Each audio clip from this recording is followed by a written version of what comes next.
Hello and welcome to my studio. Today I'm sketching some boletes I found in a mushroom foray in one of my nature journals.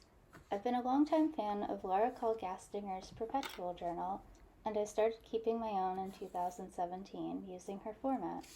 The great thing about this style of journaling is that each page is for a different week of the year. When you're ready to sketch something new, you open the journal up to the right week. You can use the same sketchbook for years this way, adding a new sketch until the pages are completely full. I use graphite pencil in my Perpetual journal, but I have started using colored pencils, especially when I'm drawing mushrooms. I like to practice the delicate whites and creams, interesting textures, and wide range of colors in fungi. Maintaining an art journal is the perfect way to warm up for a drawing session. It can be intimidating to start a giant painting or a detailed sketch, but the journaling process is very low pressure, and it's something that you can work on and add a little bit to each day.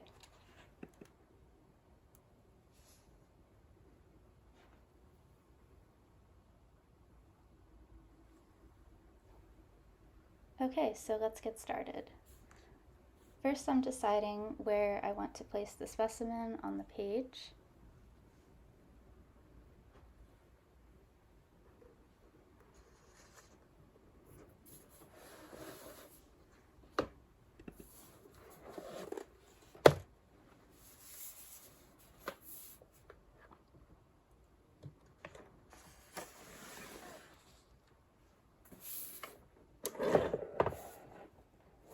I have a very large set of colored pencils.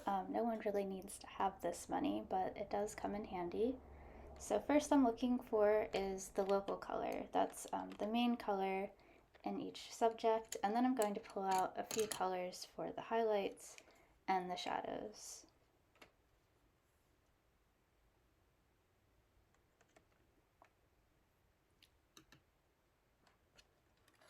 Remembering to add the highlights and shadows helps to give your subject some more form.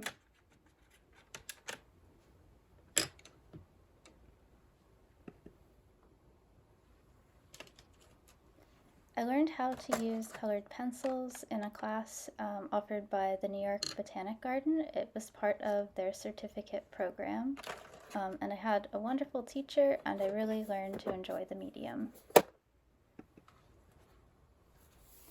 A lot of species of fungi have a waxy texture, which makes colored pencil the perfect medium to illustrate them in. It's also really forgiving. You can blend, you can add highlights, you can add different textures by embossing or just layering your pencils in a different way. Colored pencil does take some practice, but it's also very beginner friendly. You can start with a set of just like 10 basic primary colors and start mixing them, and you'll find that you can really make almost any color.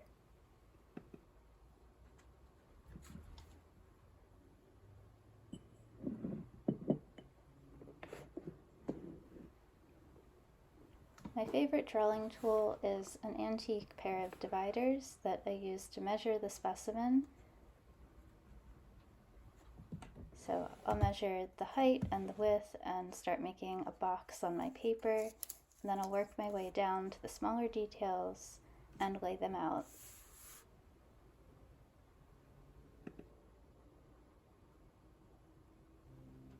I'm using a small scrap of leftover tracing paper underneath my specimen to prevent the pages from getting dirty while I'm working. If you're worried about smudging, you can also put a piece of tracing paper or blank paper under your hand while you're working.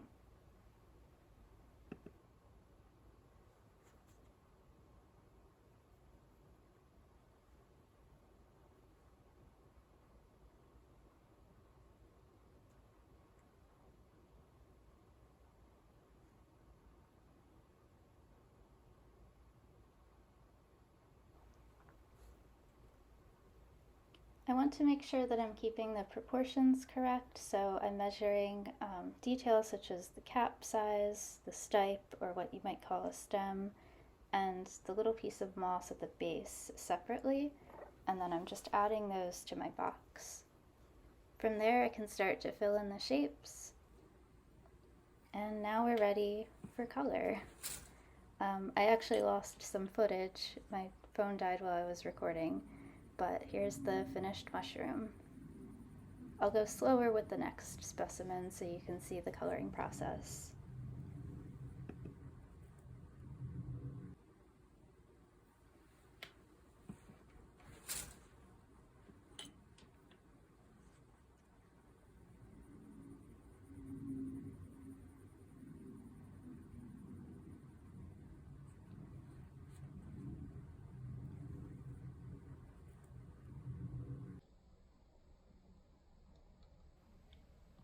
So my next specimen is another bolete. I think this one is actually pretty common. I find it every year. I know that it's a Tilapilus, and I believe the epithet is Plumbio violaceus. So I'm repeating my process of measuring the specimen out, and then instead of using graphite, I'm going right into the colored pencil and just filling out the form. So I start in the darkest areas and work my way to the lights.